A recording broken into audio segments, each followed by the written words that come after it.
I can't believe I have the privilege of introducing Bill Mounce to you, and here's the reason. For 30 years, I have taught Greek at Houston Baptist University, at Houston Graduate School of Theology, and of late more at Wheaton College. I've taught graduate students and undergraduate students, and for most of those years, I've used a grammar that was authored by Bill Mounce.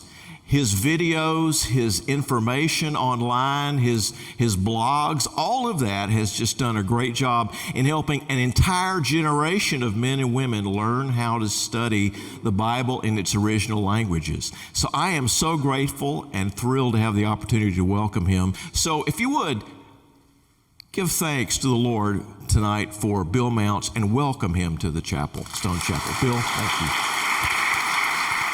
A person, I'll call him John, wrote me the other day about his concerns over differences in the Greek manuscripts behind the Bible. He knows that the scribes who made the copies of the original New Testament documents made changes to the text, and these changes bother him.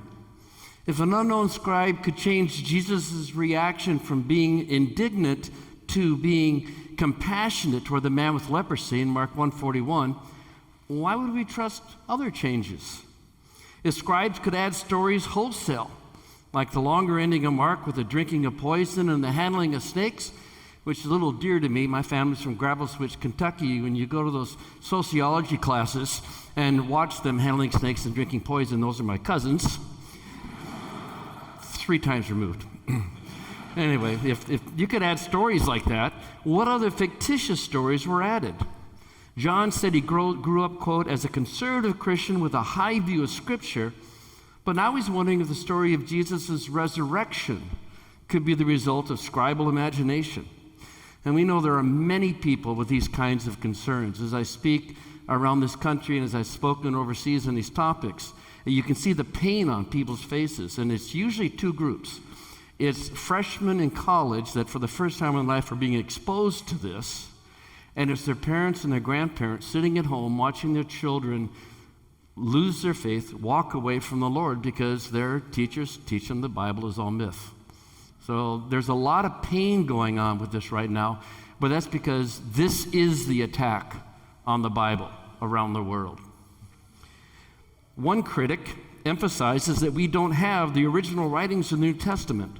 And not only that, we also don't have copies of the copies of the copies of the originals. So how can we trust the copies that we do have? The same critic claims there are more differences among the Greek New Testament manuscripts, about 400,000, than there are words, a little over 138,000. The same critic also claims that the scribes of the first 2 or 3 centuries were sloppy and biased, injecting their own ideas into the manuscripts they were copying, like making up ideas like, Jesus was God. Made up stories like that. That's what they're hearing in our universities. So how do we respond to these charges, which, if it were true, would seriously damage our trust in the Bible, wouldn't it? If these stories were true, these charges were true. Let's start by agreeing with what is true about these charges. Number one, it is true we don't have any of the original documents penned by the New Testament authors. That's a true statement. Papyrus just doesn't last that long. 2, it is true that all copies of the original documents were made by hand, and scribes did make changes, sometimes intentionally, sometimes unintentionally. And it is also true, 3, that there are approximately 400,000 differences among the Greek manuscripts, depending upon how you count. These are all true statements. But the real questions are, 1, can the interpretation of these facts be misleading? And 2, what is the significance of these differences? These are the 2 questions that are often overlooked when people are discussing the issues of the trustworthiness of the Greek biblical manuscripts. Well, terminology, let's define a few terms so I can talk about this stuff. Number 1, we use the term autograph to refer to the original document penned by the author. So that's the autograph. 2, copies of the autographs are called manuscripts. These were made manually by scribes, and as I said, they did make intentional mistakes and they did make unintentional mistakes. But those are the manuscripts. And thirdly, these differences that we see in the text, and this is not some liberal kind of, hey, making these things up. You can hold, if you're allowed to hold, 2 Greek manuscripts of John, you would see that they are different in places. So this is a real thing. These differences between the texts are called variants, or they're different readings. And variants include differences in wording, like additions or omissions or changes, differences in word order, and even in spelling. And it doesn't matter whether a variant occurs in a text that was written in the 2nd century or the 12th century. It doesn't matter if there's one example or 1,000 examples of this particular reading. It's still counted as a variant. So there are about 400,000 variants in the approximately 5,500 manuscripts of the New Testament. And so the field of textual criticism, and we have one of the best sitting down here that I'm going to be referring to constantly, who probably should be up here reading this paper anyway, Dan Wallace. The field of textual criticism was created to look at these variants and to try to decide which one most likely reflects the original text. And text critics, this is a very general overview.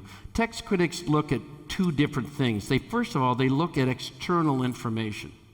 They look at things like how old the manuscript is. The older the manuscript is, let's say 2nd, 3rd, 4th century, these are preferred to manuscripts from, let's say, the 11th century because they're closer to the time of the autograph, and theoretically anyway, there's been less opportunity for changes to have been introduced. So text critics look at external things like the age and other things of the manuscripts.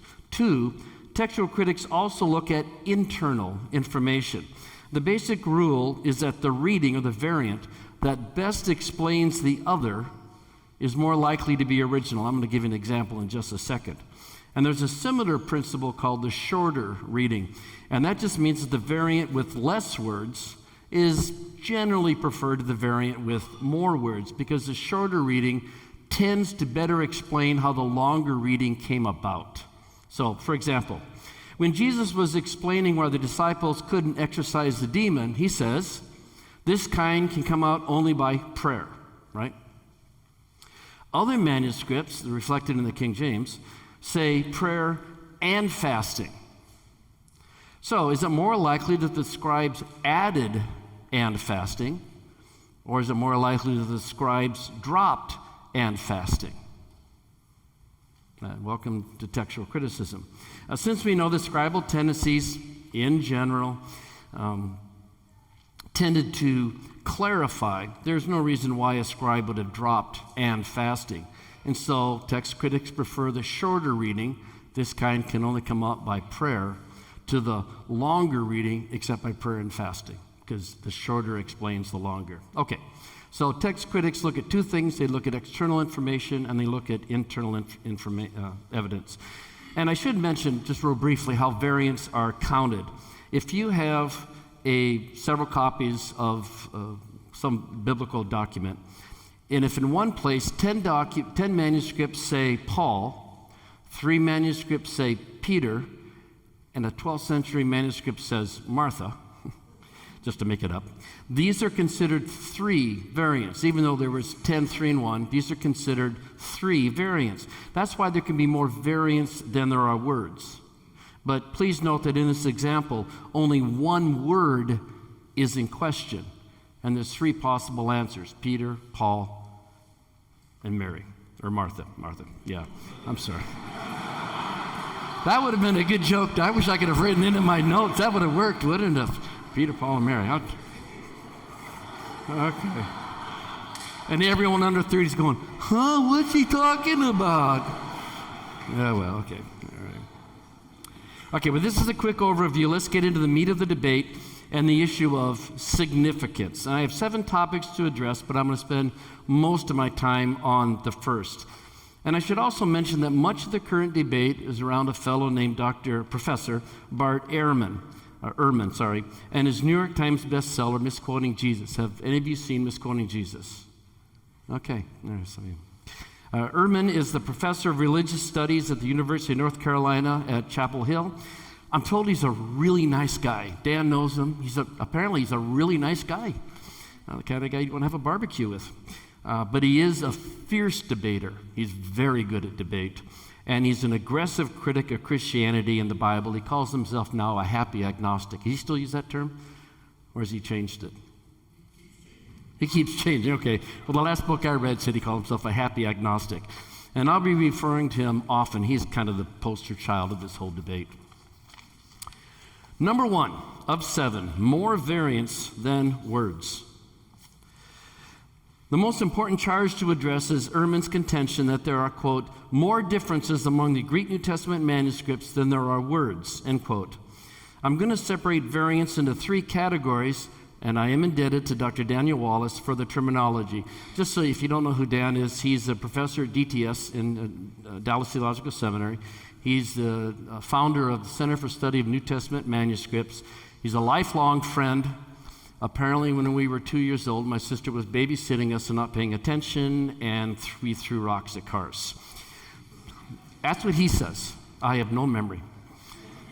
But anyway, that's who Dan is. He's sitting right down there. Okay.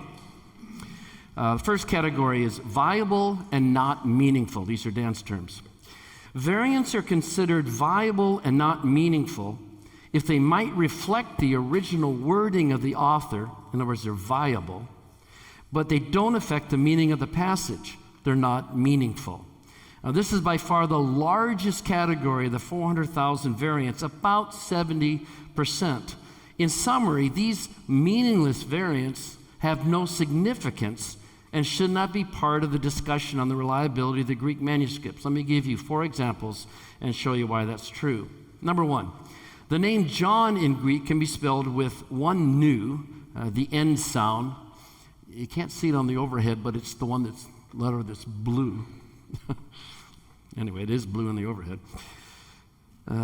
Spelled with one nu or 2, with no difference in meaning.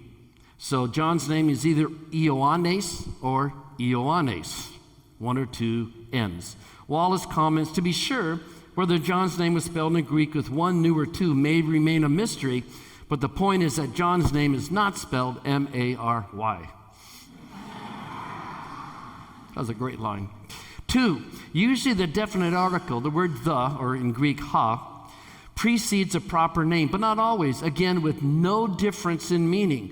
Jesus can be referred to as ha Iesus or Iesus. There's no difference in meaning, one of the common variations. Number 3, the most common spelling difference involves what is called a movable nu. The nu can be added to the end of a word that ends in a vowel when the next word begins with a vowel, much like we say a book, but an apple. Well, whether the text says estin or esti has no effect on the meaning. Both mean exactly the same thing. He is, or she is, or it is. And fourthly, in this category of viable but not meaningful variants also belong unintentional changes. Perhaps the scribe transposed 2 letters, or skipped a letter, or a word, or even skipped a line. Sometimes it happens when the last word on 2 lines is the same, and the scribe's eyes drop down 2 lines instead of 1. For example, if you saw years, Y-E-A-R-S, and yars, I don't know what dialect that would be. That's not Texan, is it? Okay. I grew up in Kentucky, so I know it's not Kentucky neither. Anyway, yars, Y-A-E-R-S, which is the original reading? Assuming the scribe knew how to spell. Well, obviously, years, right? That doesn't take a rocket science. If you read 7 yards ago, it doesn't take much knowledge of American history to say that yards should be years. The point is that viable and not meaningful variants are easy to identify, and the original reading is generally easy to determine if it's meaningful, if it's important. And well over 70,000 of the 400,000 variants fit into this category. So the question is, what is the significance of saying there are more differences than there are words? Second category, meaningful and not viable. The second category are variants we classify as meaningful but not viable. These variants change the meaning of the text, so they're meaningful, but it's clear that they're not original, they're not viable. Let me give you 3 different kinds of examples. Number 1 is conflation. Conflation is the blending of parallel passages. This happens when a scribe was aware of a slightly different wording in a parallel passage, usually in another gospel, and he wants to combine or conflate the information of both verses. For example, the first beatitude in the Sermon on the Mount reads, "Blessed are the poor in spirit," right? All right, Matthew 5:3. In the Sermon on the Plain, we read, "Blessed are you who are poor," Luke 6:20. However, there is a variant reading in Luke that conflates these 2 passages and says, "Blessed are you who are poor in spirit." Okay, that's conflation. 2, clarification. Clarification is when information is added to explain the text. Sometimes the scribes made unintentional changes. Sometimes they made intentional, but they weren't a bunch of bad people. Sometimes they were trying to help you understand what the text meant. And this happens sometimes with clarification. Perhaps the most famous example of clarification is in Matthew 5. Jesus sees a group of people lying by the pool of Bethesda, or Bethesda or Bethsaida, whatever it was. He sees a man who's been there for 38 years and says, "Do you want to get well?" I always wanted to preach a sermon series on the silly questions of Scripture. "Oh, I don't know. I'm getting a tan. I kind of like it." Why 38 years? But we do know that Jesus tended to ask kind of obvious questions because he wanted a commitment from the person, but that's another sermon. Anyway, do you want to get well? Why was he lying there for so long? Well, years after John wrote his gospel, we see 2 sentences added into the manuscripts after verse 3, sentences we now call verses 3b to 4. Quote, "And they waited for the moving of the waters. From time to time, an angel of the Lord would come down and stir up the waters. The first one into the pool after each such disturbance would be cured of whatever disease they had." End quote. See, this addition clarifies why the man was lying there. But the shorter reading, which omits verses 3b to 4, clearly is the original on both external and internal criteria. And frankly, I'm really happy, because the idea of an angel coming down and magically stirring up the water and magically healing people apart from faith, and I would have real trouble with that. So I'm really glad this is clearly a later addition. But anyway, clarification. Number 3, correction. Correction happens when a scribe thinks there's a mistake in the manuscript he or she is copying. He or she, Dan's a big proponent that a lot of these early copyists were female. He or she is copying. For example, Mark 1:1-2 reads, "As it is written in Isaiah the prophet," singular, "I will send my messenger ahead of you who will prepare your way, a voice of one calling in the wilderness, prepare the way of the Lord, make straight paths for him." You know the problem with this passage? See how well we know our Old Testament? The problem is that while the second half of the citation is from Isaiah 43, the first is from Malachi 3:1. And yet Mark wrote an Isaiah the prophet. So a concerned scribe comes along and he decides to correct the original "as it is written in Isaiah the prophet" to simply "as it is written in the prophets." And so here's the question that a text critic would have to answer.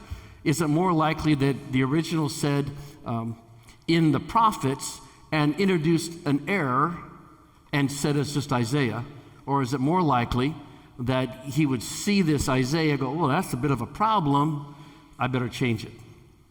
Well, obviously, he's correcting. So these 3 types of variants, I would say, are not significant because it's relatively easy to see which reading is original, and so there's no serious question about the reliability of the Greek manuscripts on these points. Well, what I'm doing is I'm trying to chop away at the 400,000. Okay. Number 3, meaningful and viable. How many variants are meaningful and viable? Our third category. How many are actually significant and might cause us to wonder about the wording of the autograph? Do we have what the original author actually wrote, and can we trust it? Okay, how many are meaningful and viable? Okay, there's 2 Greek Bibles that are written out by textual critics today, and they are the Greek texts that scholars and translators generally work from. And the Greek text itself is identical in both of these Bibles. We're really glad when they decided to make the text agree, because they were the same for the most part, the same textual critics working on these two different Bibles, and they finally said, this is crazy, let's get together. And so, I'm sure it wasn't their wording, but so they agreed to have one text, but they're different in how they list the variants. So the Nestle-Aland, two of the translators, the Nestle-Aland text, it's the little blue one, the little blue Bible, if you've seen that one, lists about 30,000 variants that they are worth noting. They think it's worth noting these 30,000. Not 400,000, 30,000. The United Bible Society text, the UBS text, lists only 1,408 variants that they believe are significant. The difference between the two Bibles is that while the Nestle-Aland gives more variants, the UBS text gives more information about individual variants. But they said, we think there's probably 1,408 that are worth discussing. Please note that both list only a very small percentage of the 400,000 variants. That's really important. So here's what happens. The UBS text the committee assigns an A, B, C, or D rating to each of the variants. So if a variant has an A rating, it means the committee says that the text is certain. They know that this is the right reading, but for some reason or another, they thought they better note it. That's 502 variants. If they give a rating of a B, they're saying that this text is almost certain. That's 533 variants. So just stop for a second there.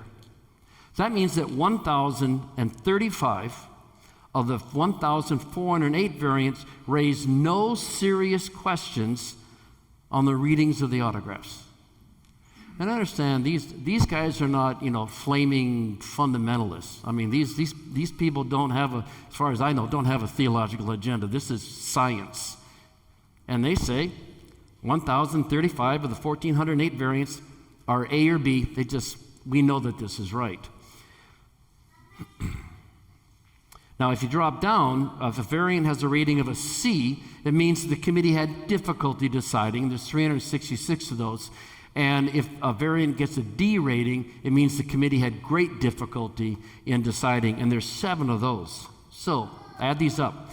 The UBS identifies only 373 variants out of their significant 1,408 variants where there was doubt as to the original reading.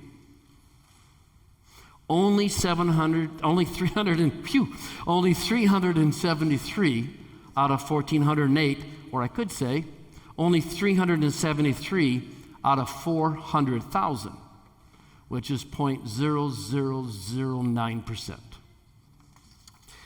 Another way to visualize the number of meaningful and viable variants is to count the number of footnotes in an English Bible that reflect textual variants. And these footnotes in your Bibles will say something like other MS for manuscripts, plural, or another manuscript, MS says. That's what that MS means and MSS means in your footnotes. The NIV has 282 such footnotes, and the ESV has 460. In other words, according to 2 of our English translations, there are only 282, or 460, meaningful and viable variants out of the 400,000. My main point is to emphasize that we should not be talking about the number of variants without at the same time talking about their significance. Only 0.0009% of the 400,000 variants are meaningful and viable.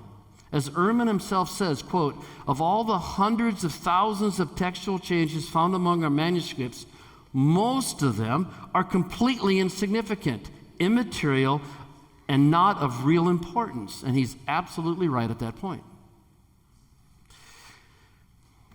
Going on to the second topic, how many words have variants? And this is a different question than talking about the total number of variants. When someone says that we have more variants than words, it gives the impression, I think it's a fair way to say it, it gives the impression that every word is suspect. And that simply is not true. As a random illustration, I picked the salutation in Ephesians 1:1-2, and then the longest sentence in Greek, which is Ephesians 1:3-14.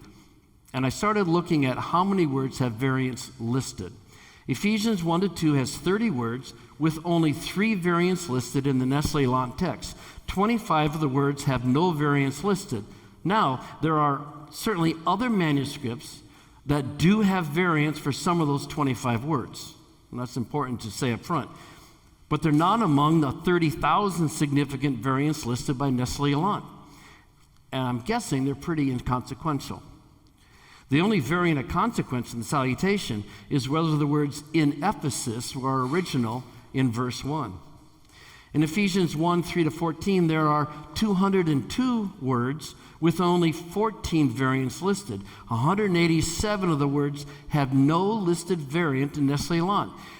The only one of any real consequence is whether Paul wrote, we were chosen, eklerothemen, or we were called eklethemen. You can hear why those two words could be so easily confused. In verse 11, in other words, in Ephesians 1, 1-14, there is no question about the wording of the autograph in the vast majority of cases.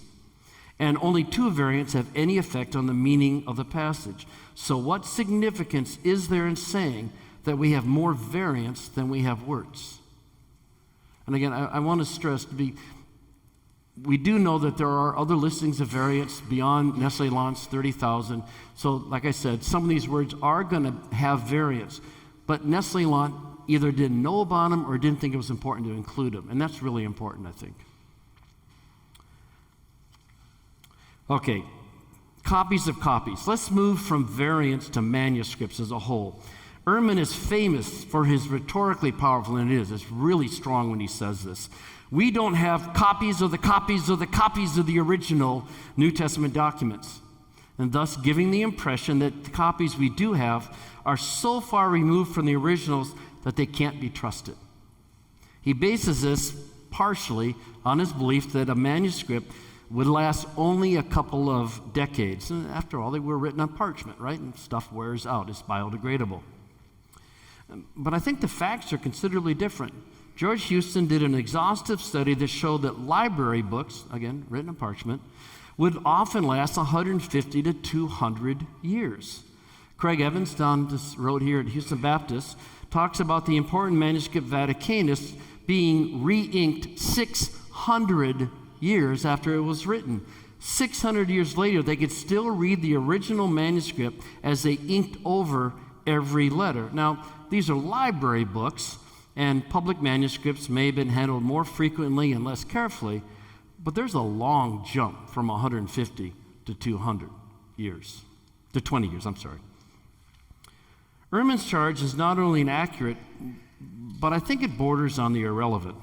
Scholars don't rely on later manuscripts that could be copies of copies of copies, such as 11th and 12th century manuscripts. We tend to rely, for the most part, on older manuscripts, 3rd and 4th century manuscripts, maybe a little later than that could in fact be a copy or possibly a copy of the original. We just don't know how many copies existed between the autograph and the manuscripts that we now have. We just don't know. Number 4, messy copies. Ehrman argues that the earliest manuscripts were sloppily written and hence can't be trusted. Is that true, and is it significant? I was trying to get hold of Dan, and I wasn't able to get a better picture of this. This is off of his website, and I did a bad job copying it. But even if you don't know Greek, if you get closer to the one on the right's been enhanced, just photoshopped, so you can see the text a little bit better. When you look at it, you realize this isn't sloppy. I mean, I can look at handwritten German, and it's not necessarily sloppy, even if I can't read it. But Ehrman argues that these earliest manuscripts were sloppily written and hence can't be trusted. Now, it may be true that some of the 2nd and 3rd century scribes weren't professional literary scribes. A literary scribe was someone that was making a copy and wanted to be a work of art. And some of these manuscripts, if you go to Dan's website, Center for Study of New Testament Manuscripts, abbreviated.org, you can see these things. Some of these things are they're works of art. They're absolutely beautiful. I was in Albania last year, and the bragging rights of Albania is that they have the only purple manuscript. Well, they don't have it anymore. Someone else has it. Who has it now? Elijah Hitchin, okay. Who has it now? Yeah, the purple one. Oh, they lied to me. Really? Oh, anyway, it's a cool, where was I, earth was I going with this? I have no idea. Oh, they're just absolute works of art. They are absolutely, some of these are absolutely gorgeous. Go to Dan's site, just look up some of these things and how ornate they are. Literary scribes were intent on producing works of art, but that doesn't mean the earliest scribes who weren't in trying to create works of art, it doesn't mean that the earliest scribes were unlearned or sloppy, or that they were inaccurate.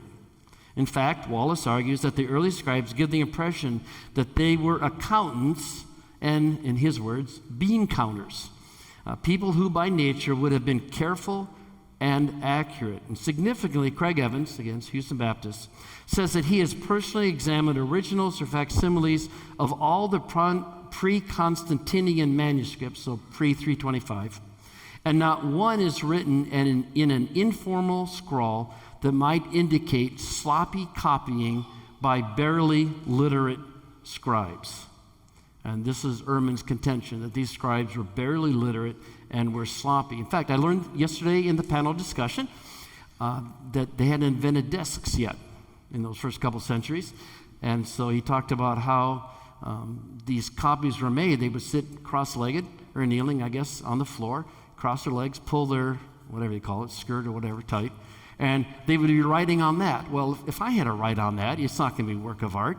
I think I could be barely legible, but it's not like you're in a scriptorium that's well lit and you're on a desk and you're being paid to go slowly. I mean, that's just not the way it was.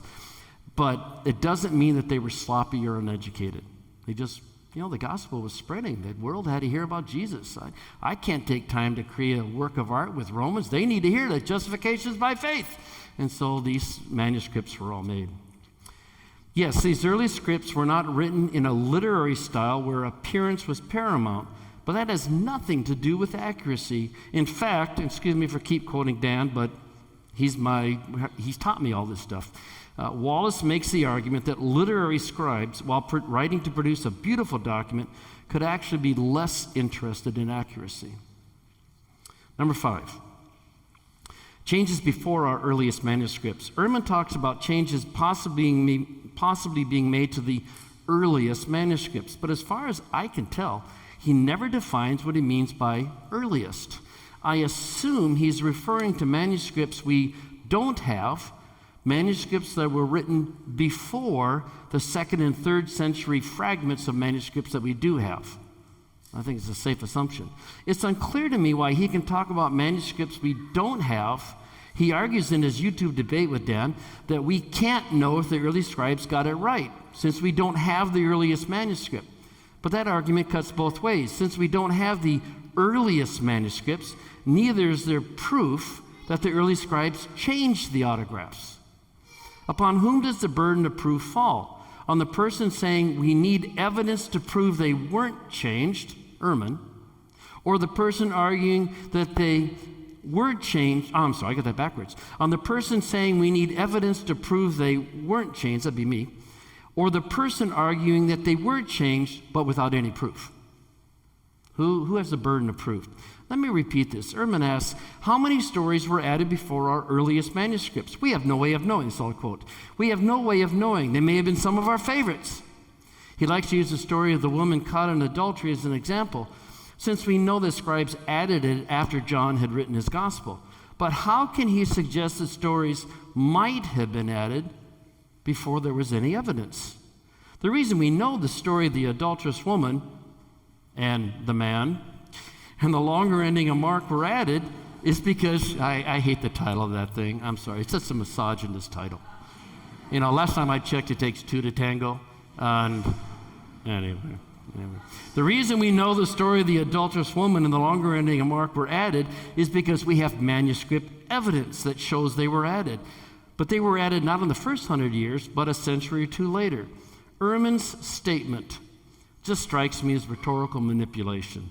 Craig Blomberg rightly says that Ehrman's claim, this is about stories being added before there's any evidence, Ehrman's claim is, quote, sheer hypothesis unsubstantiated by any actual data. Misrepresentation. I want to add a note here. I did it at the last minute. I was taught not to question people's motives. I still remember one of our professors at seminary, don't question people's motives. You don't know what they are, and it doesn't matter. All that matters is what they say or what they write. But what I'm going to say is going to get pretty close to that line, and I'm trying to be careful at what I'm going to say. I don't think that would hold up in a court of law, Mark, but anyway, okay. Okay. Thank you. Ehrman argues that the early scribes changed their understanding of Jesus. For example, he believes Mark 1:41 originally said that Jesus was indignant with the leper, actually it's better, angry with the leper. And scribes changed it to say Jesus was compassionate, creating a kinder and gentler image of Jesus. This, Ehrman concludes, would mean that Jesus was actually an angry person, and the scribes changed their understanding of who he was. I'm actually inclined to think that Mark did write that Jesus was indignant. I actually wouldn't even mind translating it was angry. I would interpret it to mean he was frustrated, he was angry with how sin was ruining his creation. There's other interpretations as well. However, and this is the point, Ehrman weakens his case by misrepresenting, I would say, a similar passage in Mark 9. There the Father says, if you, meaning Jesus, can do anything, take pity on us and help us. Ehrman writes, Jesus fires back an angry response.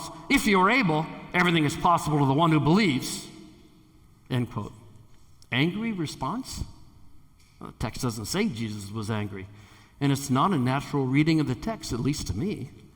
Why would Ehrman try to bolster his position on Mark 1:41 by saying something that Mark 9 doesn't say? Another example, in his debate with Wallace, you can see it on YouTube, Ehrman says, if you compare 2nd or 3rd century manuscripts with those from the 11th century, quote, there will be enormous differences, tons of differences.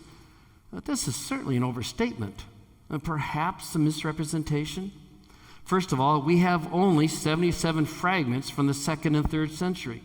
How can 77 fragments be compared to thousands of later manuscripts and conclude that there are enormous or tons of differences? The fact of the matter is that these earlier manuscripts have far more in common than they have with differences with later manuscripts. And I think it's a misrepresentation of the data, perhaps to exaggerate the differences and ignore the similarities. Similarly, Ehrman says, we can't interpret the words of the New Testament if we don't know what the words were. We don't have the original words. Well, this type of rhetorical flourish, I believe, is misleading because it gives the impression that we don't know what any of the words are. But in the vast majority of the variants, we can tell what the original text says. Number 7, lack of precision. It's my last point. Darrell Bach and Daniel Wallace, both professors at Dallas, cite the interview with the Charlotte Observer and Ehrman, in which Ehrman says, quote, we have copies that were made hundreds of years later, in most cases many hundreds of years later, and these copies are all different from one another. Elsewhere, Ehrman states that, quote, we have only error-ridden copies, and the vast majority of these are centuries removed from the originals and different from them, evidently in thousands of ways, end quote. Ehrman also says, quote, we can't interpret the words in the New Testament if we don't know what the words were. We don't have the original words. This type of rhetorical flourish gives the impression that we don't know what any of the words are.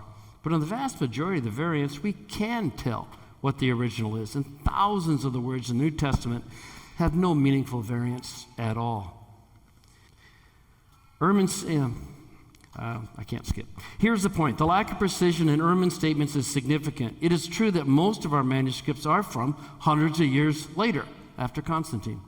But that fact is irrelevant. Very few scholars use late manuscripts to determine the original text. They rely on the earlier ones. And they're not all different. It's true that there are many differences, but there are more that is the same than is different. Saying all different gives the impression that there are more differences than similarities, and that is simply not true. Let me give you another example of this is the issue of an imprecise use of language. After discussing the paragraph-length passages of the longer ending in Mark and the story of the woman caught in adultery, Ehrman concludes that, quote, most of the changes are not of this magnitude. But certainly this is misleading. Most? He should more precisely have said, none of the remaining textual changes are of this magnitude. Outside of these two paragraphs, there are only a few sentences, then phrases and individual words that are in question. But those are the only two paragraph-length passages that are in question. Conclusion. The issue is not how many variants there are, but what kinds of variants exist in our manuscript and what is their significance. Yeah, it'd be nice to know how to spell the name of the pool in John 5:2. Is it Bethesda? Is it Bethatha? Is it Bethsaida? But does not knowing this really call into question the reliability of our Greek manuscripts and ultimately our Bibles? Remember, only 0.0009% of the 400,000 variants, according to Nestle Lant and UBS, are meaningful and viable. It is misleading to emphasize how many variants we have while not at the same time talk about their significance. Statistics may not lie, but they can be misrepresented and they can lead us to inaccurate conclusions. And perhaps most importantly, and again, this is for the freshmen in colleges and their moms and grandmas at home that are scratching their heads in fear. The meaningful and viable variants call no central biblical doctrine into question. And I suspect not even minor doctrines, unless you need to know if you're going to fast before you do an exorcism. But even Ehrman admits this in the appendix of the update of his book by his mentor, Bruce Metzger. Ehrman says that Professor Metzger believed that, quote, the essential Christian beliefs are not affected by textual variants in the manuscript tradition of the New Testament. That's Professor Metzger's line. And then Professor Ehrman adds, quote, for the most part, I think that's true. Okay? Interestingly, in his debate with Dan before an audience of university students, he does say that textual variants do call into question the doctrines of the Trinity, the divinity of Christ, the humanity of Christ, the atonement, and some of our favorite stories of Jesus' life. And you can't have it both ways. You can't. I wanted to show just a couple of quick slides at the end. It's not on my notes, so you can switch. If you want to know more about this stuff, if you go to billmounce.com/trust, you can, I'm discussing things that I wasn't able to discuss in the book. There's a lot more stuff in there. And then my ministry is biblicaltraining.org. It's okay if I plug this. There's 2 classes there on why I trust the Bible. The one I did is in what's called the Foundations program, and it's a lay-level class. It's pretty easy to understand. And then if you want the real-world experts, if you go to another program called the Institute, there's a class called Why We Trust Our Bible, and Dan's in there, and Blomberg and Bach and a whole bunch of other people that are really, really good at this stuff. And you can learn more about it there. Thank you very much.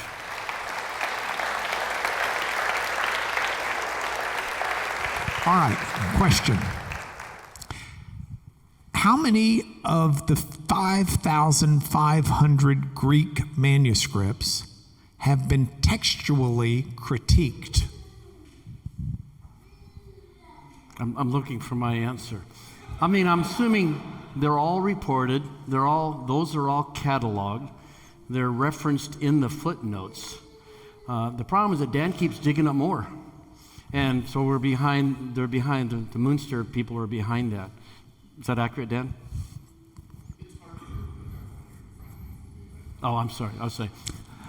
Then I'll tell you all kinds of stories about Dan because he can't understand me. He threw the rock. I didn't throw the rock. Dan did. I've been covering it for him his whole life. It is kind of funny that these 2 fellas, who are 2 of the preeminent Greek scholars in the world, just happened to grow up in the same neighborhood and be friends since they were 2 years old. There's something, and it wasn't in Lubbock.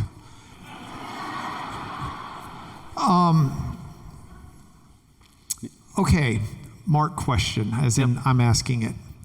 I learned in school that there were 2 basic ways over time that copies were made. Mm-hmm. One would be someone sits there and looks at an original or a copy and does their own. Yeah. Another would be that, if you wanted to do a mass number of copies, you get 10 people who can write with their quills and everything, and one person can read while 10 people write. Is that fair? I think it's basically fair. I think more and more people are realizing not a lot of it was done audibly. Most of it was done one-on-one, or, when Constantine came along, Eusebius started making copies. Then they were in scriptoriums and stuff like that. But all right, I want to ask some more basic questions for people to get some understanding. What is the oldest manuscript that we have, or fragment of a manuscript that we've got of the Bible, based upon your understanding?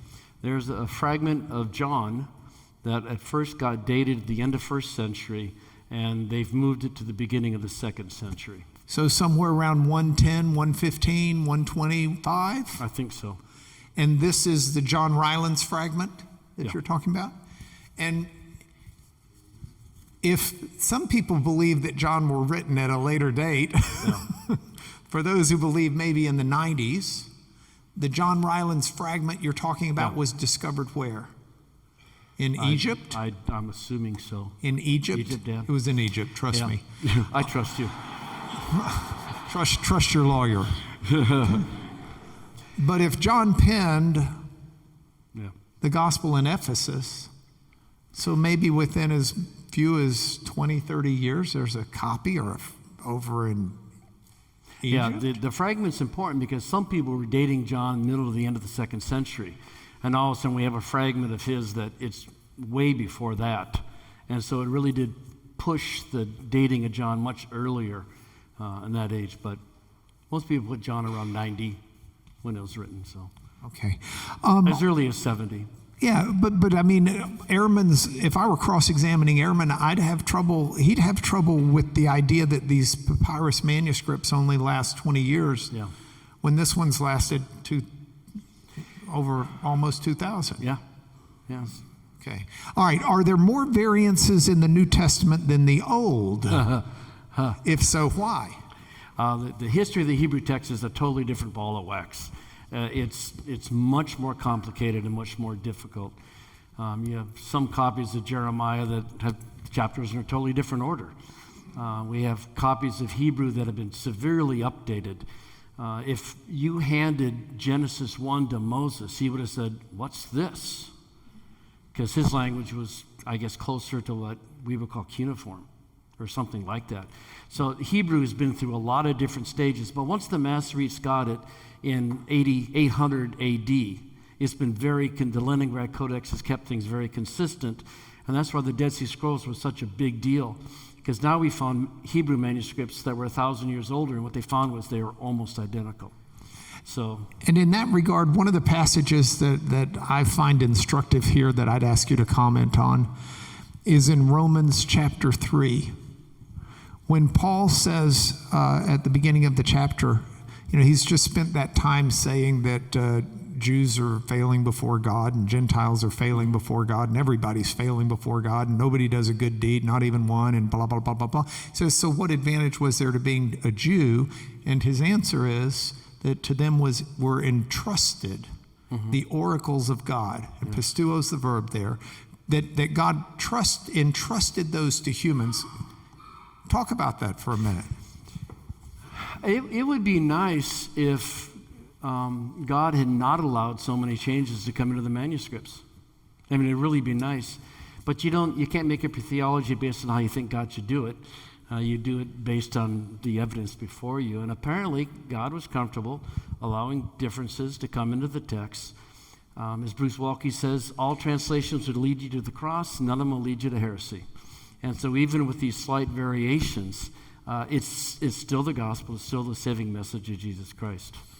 Okay, so one of my favorite variants in the New Testament is the spelling of Epaphroditus. Whether or not it's got an extra iota in his name is a variant in a number of different texts. Does that really matter to you? Well, it matters to me because it matters to you, Mark. That was a good answer, wasn't it? Yeah, I like that one. And it matters to me because it matters to his mama, but it doesn't change our doctrine at all. But names are hard. Is it Gergesenes or Gadarenes? Is it Bethesda, Bethsaida, or Bethatha? I mean, names are hard. You have alternate names. You have nicknames. There's names that can get really confusing. But in terms of us saying, gee, so let's throw out the Bible, there was no resurrection, does the spelling of the name variance? I don't think so. Still, Epaphroditus is Paul's buddy. All right. What would be your top 3 picks of a word-for-word translation, and would you recommend a thought for thought? You're asking an NIV translator in the presence of another NIV translator to pick a Bible. I'm not asking. I'm reading. There is no such thing as a word-for-word translation. They don't exist. Don't believe the marketing. It's not true. Flat out. There's no such thing. If I ask you about this tomorrow at class, Sure. will you go into detail? Yeah, well, it's just, I mean, I wrote... Don't go into detail now. That's bait. Okay, all that's right, bait. Reeling them in. All right, here's bait. Okay. Yeah. No, all translations are thought for thought. Tomorrow I'll tell you why. Oh, good. Should we remove the passage of the woman caught in adultery from our translations? Yes. Oh, it's such a great story. How do you know? Really? And the argument is that it really happened, and they wanted to keep it, and so they keep sticking in different places in the Bible, sometimes in John, sometimes other places, because they say, well, no one but John would have done something like that. And I go, really? There was no other kind, gracious person alive on the face of the earth other than Jesus? Maybe it's true, maybe it's not, but I'm not going to base my life on something that might be true. And I'm not going to gauge, I'm not going to necessarily conduct myself based on a passage that I don't know if I don't think is accurate. I don't think it's true. Okay, so if I were a lawyer and I had you on the stand, I would call my lawyer. Oh, that's you. That is me. So if I were going to put you on the stand in a trial on the authenticity of the Bible, I would have you say that. I would put you on and I would say, would you please say that? Because it establishes credibility, that you're not a rabid fundamentalist who says, I'm going to buy the King James and the Greek manuscripts as they existed at that time that people were relying on. Instead, you're going to go where the science leads you. Right. Is that fair? Yeah, and I think that's why it's important to say that some of these things are true. We don't have the originals. There are differences, things like that. All right. Now, in this regard, another educational moment. When the original King James was published in 1611. Do you know any place in Oxford with that name? Yeah, I do. As a matter of fact, they built a house that same year. Yeah. When the original King James was published in 1611, the manuscripts that they were using, that the translators were using to come into English, how old were those manuscripts? Erasmus had 3 manuscripts from the 11th century. One had Matthew through Jude. Dan always makes me nervous because I know I have to get this right. Was it 1 or 2 Matthews? If I'm just drawing He can't hear. Go ahead. Okay. He had 3 manuscripts. They were all 11th century. Matthew through Jude had 1 of Revelation. It didn't have the last 6 verses, so he had to make up the Greek of the last 6 verses. He had a few other manuscripts, but he didn't use them much. But basically, it's an 11th century Greek text that after a couple of corrections, they called his first Greek text the worst published book in the history of publishing. It had so many mistakes, but it was about his 3rd edition that then worked up and was the basis of the King James. So 11th century. All right. Since that time, archaeologists, explorers, and others have found incredibly old biblical manuscripts that are now being used. Fair? Right. Yeah. Sinaiticus. The story of Sinaiticus with Constantine Tischendorf. Do you want to tell it briefly? Well, there's a question of how much of the story that we were all taught in seminary is actually true. But the story I heard was Tischendorf was down at St. Catherine's Monastery. If you can get into historical Sinai today, there's a great big whatever at the base, St. Catherine's Monastery. And he found someone burning leaves of a book and got it and found out it was part of the Bible. They figured it was valuable, so they wouldn't give it to him, so he started copying it. And then as the story goes, When he got tired of copying it, he did what any good textual critic, biblical scholar would do. He stole the rest. But That's in doubt whether he actually did that. But he ended up with it. The Russians ended up with it. And then they sold it to the British Museum for $1 million, for £1. yeah, there are still a couple of sleeves at St. Catherine's, but 90% of The it, burning bush is there. well, it's not been consumed yet. No. So they actually, if you go to St. Catherine's, they show where the burning bush they think it was. And there's a fire extinguisher about 20 yards away, which I found the funniest picture I took.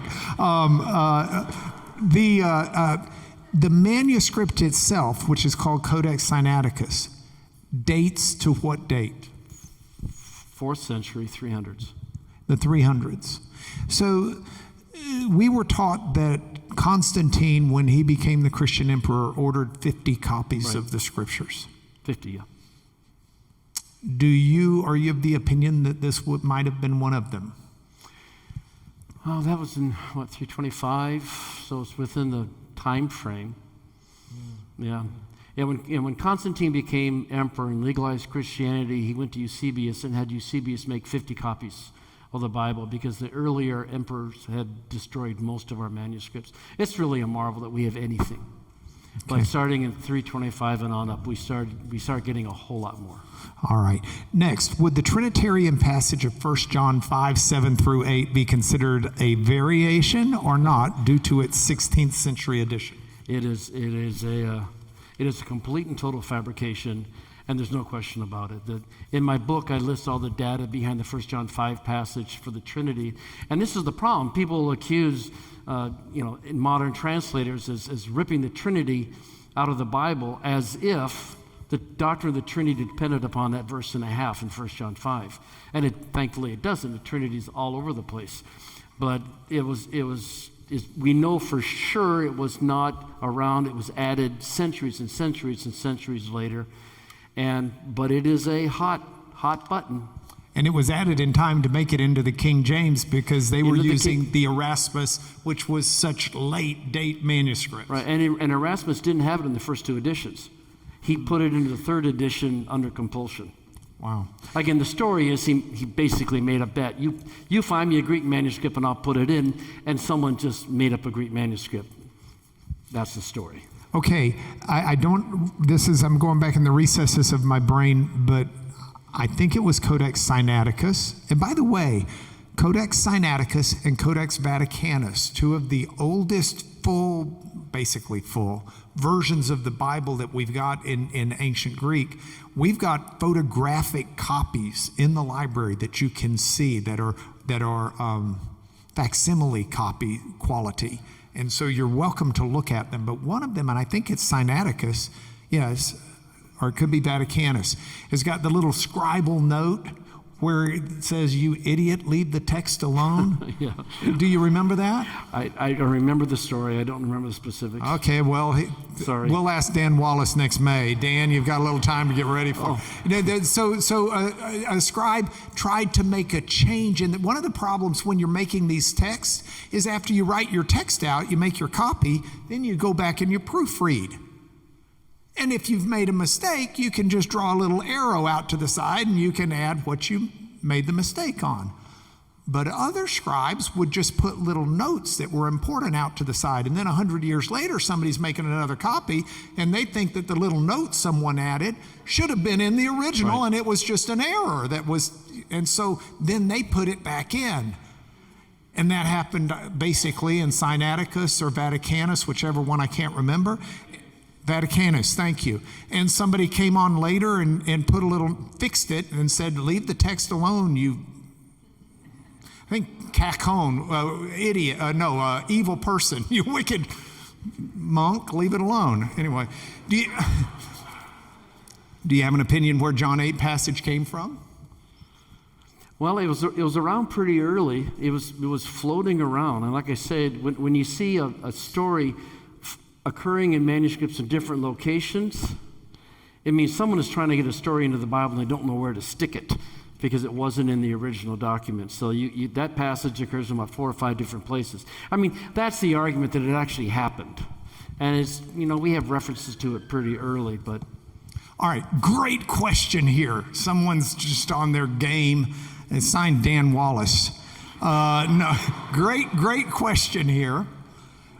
Can you give us some input about how early Christian letters support or affect our reading of the New Testament text?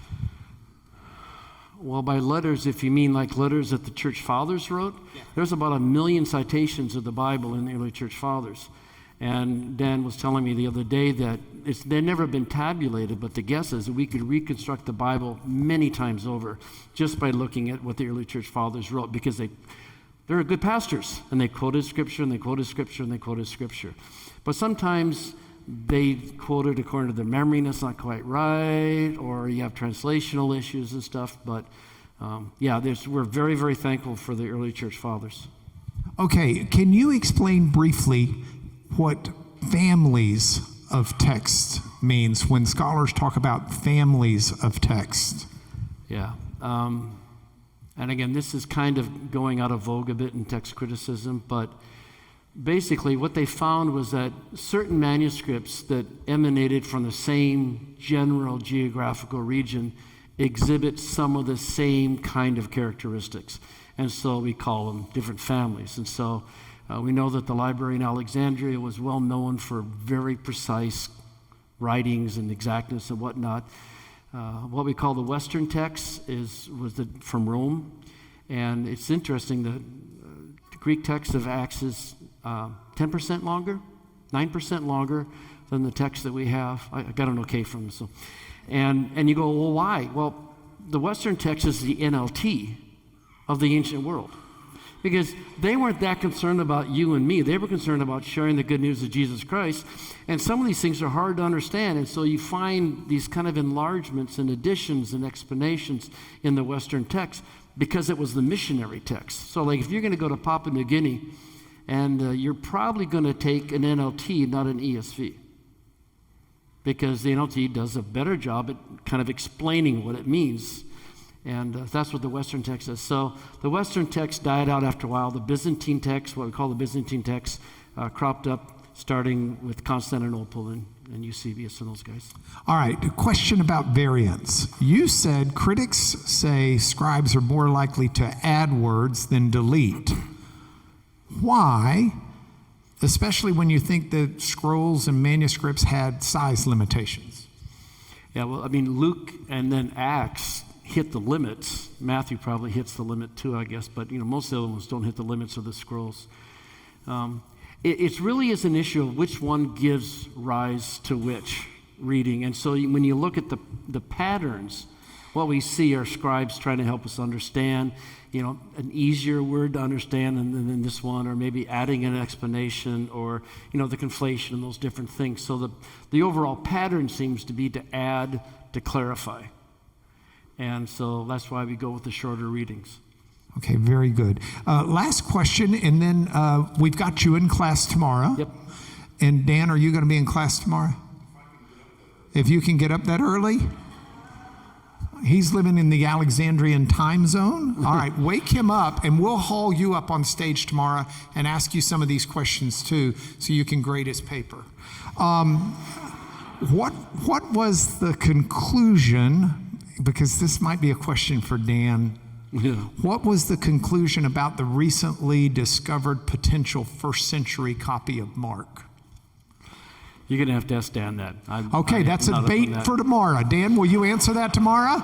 Yes, Dan says he will. And so within the framework of that, you have just gotten to hear someone who has helped translate the Bible that 80% of you use, the ESV and the NIV. Would you join me in thanking him for flying down from Washington? Thank you.